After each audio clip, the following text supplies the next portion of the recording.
Hello everybody, I'm the Happy Caddy, and this is a video that I'm doing for the FacealmResponse channel. This is a video response to GodVids, 5 questions for atheists.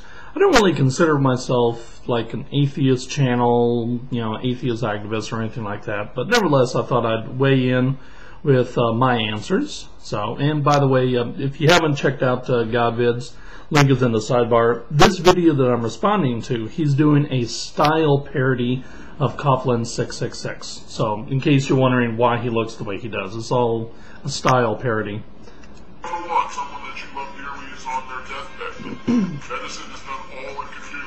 You've done all you can do. They've done all they can do.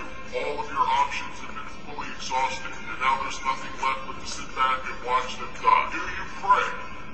And if so, to whom do you pray? Do you pray to any particular religion that's out there, or do you just throw some up in the air to whom it may concern? And what exactly do you pray? How does the prayer go? How does it begin? Question? Okay. To summarize the question, loved one is dying, nothing else the doctors can do for them. Do you pray? I would have to say no, just simply because I don't believe there's anything up there. But then again, would I do it if I were in that situation? Yeah, it's possible, but I mean, I was really into religion back in the day, really into Christianity, but not anymore. And I don't think I would pray. I would say it's like, well, life ends. Anyway, let's move on to question number 2. Number 2, name a theist that you're particularly fond of, either alive or historic, without whose contribution the world you're in now would not be the way that it is. And if you would, please name someone that's not parenthetically as me, but someone who had to have been a theist to have made the contribution for which you're honoring them now. Number 3. Okay. Name a theist, or in this case it would be a Christian, living or dead, who has influenced my life and would have not influenced my life had they not been a believer in God. I would have to say that it would have been my pastor at the church that I went to in California. Despite his extreme fundamentalist views, I no longer agree with his theology. One thing that I can definitely say, there was a lot of love in that person, and he did help me accomplish some things, such as dealing with people, stuff like that. That even now I'm no longer a Christian, I can take that into my life. Assume for a moment that the universe isn't being created based upon all that you can observe in the universe you're in, whether it's through a telescope, whether it's out the back window of your home, or whether it's through a microscope, or anything else that's observable in your universe. How does all that you see describe the personality of said creator? Number 4. Okay.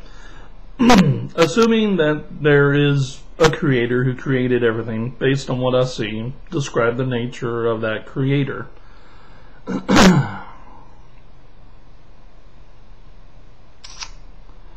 One, I would be kind of, it's kind of hands off. In other words, it's, he's, done the creation and has either left it alone or moved on to other things, because, there are things such as natural disasters that still take place, and, if he were to create a pristine environment, there would not be these kind of calamities. On the other side, if this is actually his judgment, then I would have to say he's a little bit of a vindictive person. Especially when you consider, it's like, okay, well, he'll wipe out an entire group of people just to get at one person. Although the races among your species are the result of evolution, one cannot deny that ethnic strife has been pervasive throughout your species' recorded history, and that left unchecked, it may eventually cause you to go extinct. You must therefore conclude that evolution will somehow correct this problem. And there's really only 2 ways that evolution can correct this. One, that you evolve in such a way that you will all be able to get along finally, highly unlikely. Or 2, an all-out race war, baby. If evolution corrects reflects your species' ethnic stripe by the latter. Which race will you be rooting for? And related to number 4 is pregnant. There is no way I can answer that and come out looking like a good person.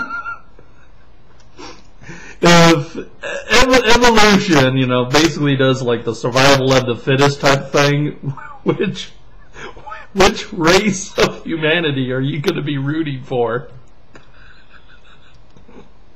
My own, I guess. Jesus. Number 5. Evolutionarily speaking, was the earthquake in Haiti a good thing? Remember that I'm going to bring the Polish hammer on you, so at least be as thorough as possible. And if you're asking me whether they're loaded or not, of course they are. All questions. Was, evolutionarily speaking, was the earthquake in Haiti a good thing? No, because so many people died. Do they have the chance to rebuild? Yes. But they also had the chance to have people invest, you know, build up the country, you know. So no, the earthquake in Haiti was not a good thing. But hopefully now they can rebuild it, you know. And like Chile had a big earthquake, even much larger, just a few weeks afterwards. But because they had better technology, better building structures, you know, they didn't have anywhere near the damage that Haiti did. So hopefully, you know, people can build the buildings correctly in Haiti to withstand an earthquake. Anyway, that is pretty much it of the video. And if anybody is subscribed to GodVids, it's great. If not, you ought to do so now, because he is totally awesome.